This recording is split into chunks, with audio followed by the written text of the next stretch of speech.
আসসালামু আলাইকুম রহমতুল্লাহি ওবরাকাতুহ। মালয়েশিয়ার কলিং ভিসা নিয়ে অনেকের আগ্রহ রয়েছে।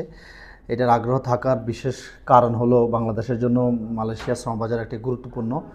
সব কিছু মিলাইয়া মালয়েশিয়ার শ্রমবাজার নিয়ে অলরেডি অনেক গুজব চলতেছে। ইউটিউবে, টিকটকে ঢুকলেই দেখি অনেকেই মানে শুধু ভিসা বিক্রি করতেছে। ফ্যাক্টরি ভিসা, সার্ভিস সেক্টরের ভিসা, মার্কেটের ভিসা এগুলো বিক্রি করতেছে। তো আসলে আপনাদেরকে আমি শর্ট একটা মেসেজ দিতে চাই, মালয়েশিয়া কলিং ভিসা এখন পর্যন্ত খোলে নাই।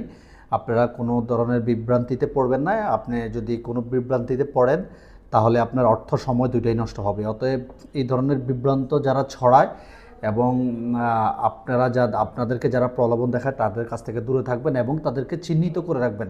কারণ এরা পরবর্তীতে যখন সঠিকভাবে মালয়েশিয়া কলিং ভিসা খুলবে তখনও তারা আপনাদের নিয়ে সেটিংবাজি পাটপারি করার চিন্তা ভাবনা তাদের ভিতরে থাকবে। অতএব তাদের কাছ থেকে দূরে থাকেন। মালয়েশিয়ার শ্রমবাজারের বর্তমানে বাংলাদেশের জন্য বন্ধ রয়েছে। আলোচনা সমালোচনা মিটিং চলতেছে, কিন্তু এখন পর্যন্ত খোলার কোনো নামগন্ধ নাই। যদি খুলে ইনশাল্লাহ আমরা আপনাদেরকে জানাবো। আরেকটা বিষয় হলো, মালয়েশিয়ার জন্য শুধুমাত্র সাবা সারোয়ার্কের কাজ চালু রয়েছে, তাও খুবই সামান্য, সেটাও শুধু প্লান্টেশন। আদারওয়াইজ কোনো ফ্যাক্টরি এখন পর্যন্ত আমাদের চোখে পড়ে নাই। অতএব আপনি যদি মালয়েশিয়াতে যাইতে হয়, সাবা সারোয়ার্ক সম্পর্কে আগে ভালো করে জানেন, ইউটিউবে ভালো করে সার্চ করেন, দেখেন, তারপরে আপনি মালয়েশিয়া যাওয়ার জন্য, সাবা সারোয়ার্ক যাওয়ার জন্য সিদ্ধান্ত নেবেন। মালয়েশিয়া